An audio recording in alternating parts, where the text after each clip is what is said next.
Olá e vamos iniciar a nossa aula número 4 dessa série de 5 encontros acerca do tema ilustração. E chegou o grande momento, nós vamos fazer o protagonista dessa ilustração, que é o fantasma. E para essa ilustração nós fizemos uma coisa um pouco diferente.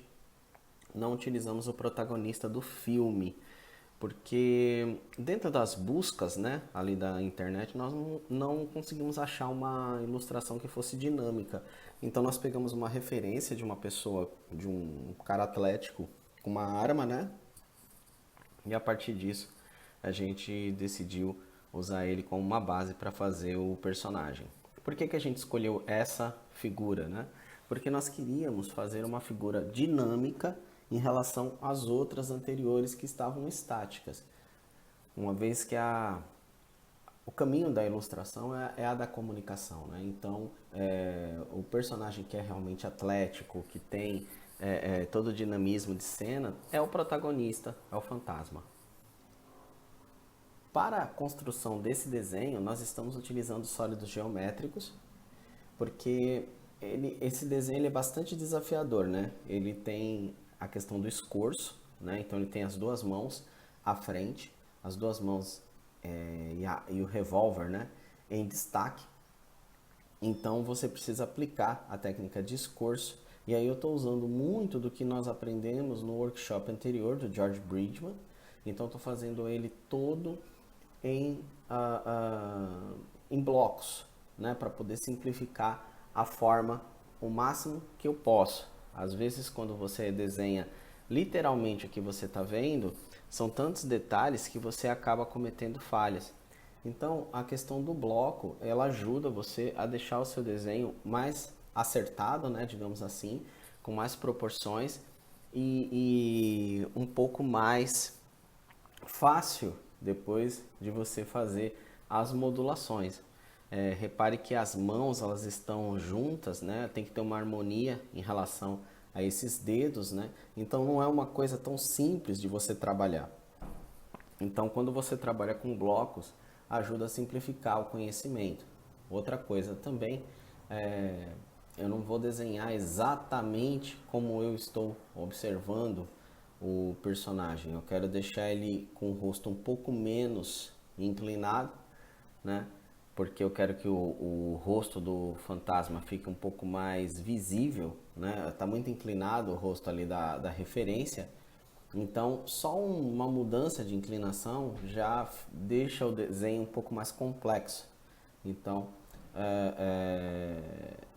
essa questão dos blocos ela ajuda até mesmo a você alterar um pouco a forma do desenho que você está produzindo.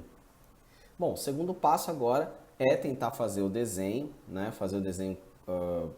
Reparem que eu não fiz a outra mão e não fiz o revólver ainda, porque eu estou tentando entender a forma.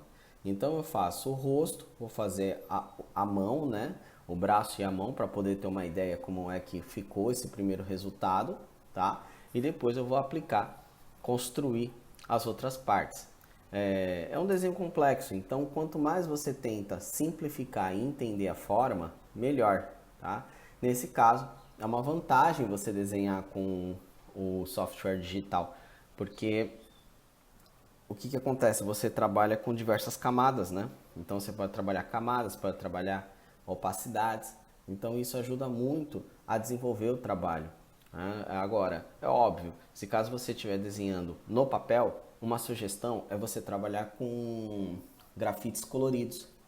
E você pode trabalhar inclusive com folha de papel vegetal, porque isso pode ajudar você a estudar melhor a forma, estudar melhor o personagem e depois até você pode passar a limpo utilizando uma mesa de luz, né, para ter a ilustração completa. Às vezes é melhor você tentar entender o desenho e fazer várias e várias e várias vezes do que você fazer uma vez e fazer ele completamente equivocado.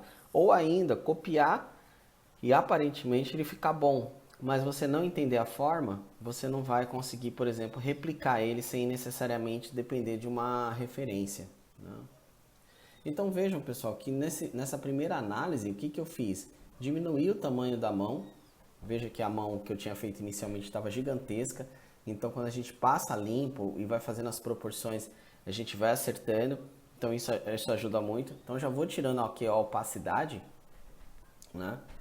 E aí eu vou tentar desenhar numa outra camada já as partes restantes. E isso ajudou muito, porque agora eu vou fazer a construção do outro braço e do revólver já com uma base de proporção, né? Já com o corpo todo proporcional ali. Então vai ficar muito mais fácil para trabalhar essa outra parte aqui. Então vamos acertando aqui as mãos, né? Eu já vou usando um pincel colorido, né? Para poder ir acertando e depois fazer o revólver. No caso do revólver aqui tem uma coisa interessante. O revólver, ele tá em 2 pontos de fuga, esse revólver. A gente não vai fazer em 2 pontos de fuga, a gente vai tentar simplificar a forma o máximo possível. Então, ao invés da gente utilizar a perspectiva aqui de 2 pontos de fuga, a gente vai utilizar a perspectiva isométrica, tá? Então, a gente vai fazer 2 faces, né? Vai fazer como se fosse um cubo de 2 faces e a gente produz aí o revólver. Mas a gente não vai utilizar a perspectiva, então vai ficar um resultado um pouco diferente do que está aqui na fotografia. Por que eu vou utilizar a perspectiva isométrica e não a de 2 pontos de fuga? Porque eu acredito que fica mais simples para desenhar, resolve, né, o que eu estou precisando aqui. E eu acredito que não há necessidade de estabelecer uma perspectiva nesse momento, porque o desenho não foi construído com esse intuito, né? Então eu faço a perspectiva isométrica que vai me dar um resultado semelhante e dentro do desenho aqui ele cabe, ele fica interessante, tá? Então vamos produzindo aqui, ó. Veja que eu já vou fazer o revólver, vou fazer o revólver também. Eu gosto sempre de estudar, né, a peça, né, digamos assim, né? Então também vou fazer aqui com um lápis colorido, né, e tudo mais, e depois aí eu passo a tinta preta, né? Eu vou sempre estudando, e recomendo a vocês irem por essa linha, porque é a maneira que você pode fazer de armazenar, né, na sua memória esse repertório. De repente você não tem a internet, você não tem uma referência fotográfica e alguém pede para você, olha, me desenha um cara com um revólver, né? E você não vai fazer simplesmente aquele desenho bidimensional, né? Que normalmente quando nós não temos uma referência, normalmente nós fazemos desenhos bidimensionais, sem profundidade, porque a gente tem naturalmente a predisposição a tentar simplificar o nosso desenho o máximo possível. Então, por que desenhar de maneira tridimensional? Por que desenhar em 3D, né? Então, vamos desenhar bidimensional e de uma maneira chapada. Mas não é bem assim que funciona, né? A gente quer também fazer novos desafios e tudo mais. Então, esse tipo de desenho em 3D é uma maneira bem interessante de você estudar e quando for necessário, né, quando for preciso, tiver uma solicitação do qual você não requer ou você não tem no momento uma referência, né, você, pelo fato de ter estudado a forma, fica mais fácil para você fazer. Experimente desenhar com referência e depois você tenta fazer o mesmo desenho de cabeça. Isso vai ser bem interessante para você, não só para o seu desenvolvimento enquanto desenhista, mas até para você poder futuramente explicar um desenho para alguém. Ajuda muito você saber desenhar ou estudar, né, o processo, fazer ele de cabeça e depois para você poder ensinar alguém, tá? Bom, pessoal, aqui eu vou dando agora os ajustes. Como vocês bem sabem, eu gosto de fazer a estrutura, né, fazer os esboços e tal, mas também gosto de fazer o desenho de observação. Então veja como ficou aí o desenho de observação, naquele desenho de impulso, desculpa, montando o personagem.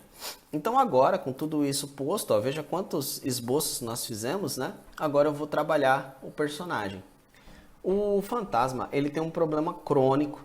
Eu achava que era um problema meu, mas é um problema da maioria dos desenhistas. O rosto dele fica maior do que o corpo, na sua maioria das vezes. Eu acho que são poucos os artistas que conseguiram deixar o rosto bem harmonioso. Por exemplo, Cy Berry, o Ray Moore tem um resultado bastante irregular, né? Que foi o primeiro desenhista do Fantasma.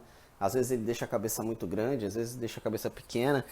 O segundo desenhista do Fantasma, que foi o Wilson McCoy, então nem se fala. Esse deixa realmente a cabeça do Fantasma sempre muito grande, né?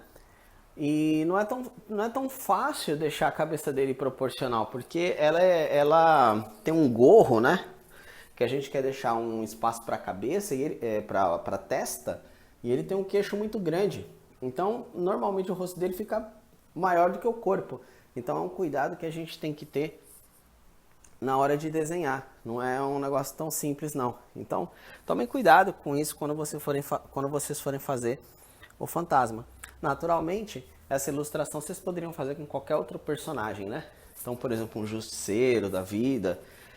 Vocês poderiam até brincar, né? De repente fazer um personagem, não sei, um coringa atirando e saindo uma bandeira, né? Ou então, ao invés de ser um revólver, ser uma espada, ou ser uma banana. Enfim, você é que vai decidir o que é que você faz aí no caso, né? Mas no caso do fantasma específico aqui, né? Esse que é o maior cuidado. Outra coisa também é tomar cuidado com a máscara dele, né? A máscara dele tem os olhos dele são bem grandes, então tentar respeitar isso. E a questão do nariz também, ele não tem um nariz afilado, o nariz dele é bem, enfim, ele tem traços bem marcantes, né? Então tem que tomar cuidado aí na hora de você desenhar. Lógico que eu uso o estilo cartoon, né? Mas mesmo no meu cartoon, eu gosto por exemplo, pensar no fantasma não de maneira cômica, né? Mas de maneira aventuresca. Então, eu vou tentando fazer o personagem, utilizando a minha personalidade gráfica, mas tentando respeitar, tentando fazer um estilo que pudesse ilustrar qualquer história do espírito que anda, né? Bom, vejam que aí eu vou fazendo a arte final. Aqui já é uma parte um pouco mais simples, né? Um pouco mais fácil. Deixei o fantasma um pouco mais musculoso. Eu gosto mais dessa versão. É uma versão menos atlética no sentido assim de um corredor, né? De um cara que é muito habilidoso. Eu acho que o fantasma, ao longo dos tempos, né? E os desenhistas foram fazendo um personagem mais forte mesmo, né? Então estou tentando seguir um pouco dessa escola, né? Desse tipo de direcionamento e tentar trabalhar um pouco mais essa figura mítica do fantasma em outras direções, né? Não é um fantasma clássico, né? Uma vez que o próprio fã do fantasma, na sua grande maioria, é um fã que gosta mais do desenho do Cy Berry, do Wilson McCoy, do Ray Moore, gostam dessa trinca, né? E aí quando um desenhista apresenta uma nova roupagem, né, do personagem, às vezes você escuta uma reclamação, alguma coisa do gênero. Mas os fãs precisam entender que o personagem ele precisa também de outras interpretações, até para que artistas se estimulem a desenhar o personagem, não é mesmo? Então, ó, vejam aí que com o estudo feito, toda a estrutura, fica mais fácil para fazer a arte final, fazer o desenho, a gente não fica tão receoso, né? Olha só, pessoal, vou falar uma coisa que quando a gente faz a arte final, que são lembretes, né? Então, por exemplo, na hora de você fazer os dedos, você fazer as unhas um pouquinho mais arredondadas, na hora de você fazer os traços, você lembrar que na manga do personagem possui algumas marcas que é como se fosse uma espécie de malha, né, do personagem. Eu acho que nesse traço aqui sempre tomar cuidado, né, com sombras em exagero, a não ser que essa seja o seu objetivo, né? Ah, vou fazer bastante sombra, quero deixar bem dark, mas lembrando que os outros personagens que nós fizemos não tá com sombras tão aplicadas, né? Então, sempre tentar lembrar disso para dar unidade à ilustração. Lembrar também que você está fazendo um personagem em perspectiva porque ele vai ser o protagonista da sua ilustração. Então, tentar pensar como é que você vai aplicar essa perspectiva para que todo esse trabalho que você teve ele não se perca no meio da ilustração, né? Então, sempre tomar cuidado com isso, tá? Veja aí que a gente vai fazendo toda a musculatura. Faça sempre a revisão, não é porque você está fazendo a arte final que já está tudo certinho. Tente acertar a perspectiva que foi aplicada, tá bom? No corpo do personagem, né? Ele está todo com várias perspectivas aí, né? Digamos assim. Então tente sempre revisar e acertar para que não saia absolutamente nada errado, tá bom? E mais uma vez aí estamos chegando ao final, né, de um quarto encontro aí de tantos workshops, né? A gente já ultrapassou a marca de 50 vídeos. Isso é muito interessante, né? Um canal que surge aí vai fazer, acho que pouco mais de 6 meses, já está aí com 50 vídeos, do qual ajuda, né, tanto alunos, comunidade, entusiastas na área de desenho. Então, se caso você gostou desse vídeo, eu peço que você curta. E se você acha que esse tipo de conteúdo o ajuda na sua formação enquanto artista, ilustrador, designer, animador, peço que você se inscreva no canal. Toda semana nós temos workshops novos. A gente tenta manter uma regularidade de vídeos diários, mas como todos sabem, é uma atividade voluntária, então nem sempre dá para a gente postar os vídeos diariamente, mas peço que vocês tentem sempre ver os workshops como 5 encontros, como módulos. Então, mesmo que você não veja esses vídeos diariamente ou não estejam postados diariamente, ao término de 5 vídeos da mesma temática, você vai ter um workshop completo, você vai ter um workshop mais complexo também para você assistir. Então você pode assistir por meio de módulos. E todas as dúvidas que vocês tiverem, deixem aqui nos comentários, mande para nós essas dúvidas, sugestões, críticas, porque esses vídeos são para vocês, é para a formação de vocês, é para melhorar o trabalho de vocês. Então, o que eu puder fazer para melhorar o trabalho de vocês, eu estou aqui à disposição. Olha aí, pessoal, então a gente já está aqui terminando a ilustração, estamos indo só para os retoques finais. Peço que vocês reparem como que um lápis colorido ajuda, né? A gente ter uma ideia do que a gente está fazendo, do que deixa de fazer. Às vezes a pessoa faz com lápis cinza, confunde, ou então um lápis preto um pouco mais fino, acaba confundindo. Eu acho muito importante essa diferenciação entre o lápis colorido e o lápis preto, que nos ajuda a fazer uma arte final com mais qualidade. E olha aí, pessoal, o desenho em relação à referência fotográfica. Nunca uma cópia, sempre uma inspiração, tá certo, pessoal? Então, desde já, o meu muito obrigado e até o vídeo final.